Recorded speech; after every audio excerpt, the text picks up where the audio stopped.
န်ကုန်မြို့ရဲ့အပန်းဖြေလိုကောင်းတဲ့နေရာတွေကတခုပေါ့နော်တိုင်း in the forest cave ဆိုတဲ့နေရာလေးကိုရောက်နေရပါရှင်အခုရောက်နေတဲ့နေရာတောင်တကုံမှာပေါ့နော်တောင်တကုံပြည်တော့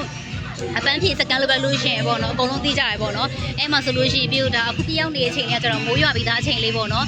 တကယ်ချင်းတွေဖြစ်ဖြစ်မိသားစုတွေပဲဖြစ်ဖြစ်ပေါ့နော်ကိုရဲ့အပေါင်းသမီးစင်များနဲ့အောင်လာပြလာပြီးတော့လည်းပျော်လို့လည်းရတယ်တပိုင်းရိုက်လို့ရတယ်ပြရောက်တဲ့နေရာလေးပေါ့နော် Facebook ကနေတွေ့ရပေါ့နော်တွေ့ချင်းမှာပဲပြရောက်ရှိလာတာပေါ့နော်တရားတော့အခုရဲ့အချိန်မှာပဲအရန်လဲသဘောကျပြီးအရန်လဲပျော်ပါတယ် service လည်းအရန်ကောင်းပါတယ်ပြီးလို့ရှိရင်တော့တကွာကျတော့အစားစားရဆိုလို့ရှိရင်လည်းအရန်ဟာလို့ကောင်းတဲ့စားလို့ကောင်းတဲ့စားစားရည်လည်းအများကြီးရှိရပေါ့နော်ပြေအခုဒီမှာဆိုတက်ပုံတွေပါတယ်နေပူပူမိုးရွာအရန်လာတဲ့ view လေးနဲ့ရဲရတာပေါ့နော်လှေပဲလှုပ်လို့ရတယ်ပြတော့အခုတိုင်း in the forest gate ကိုမိုးရွာနဲ့နေ့လေးမှာရောက်နေရဆိုတဲ့ခါကျတော့မိုးရွာနေရဲ့အလှလေးနဲ့တူတူပြင်ပေးထားပါတယ်ရှင်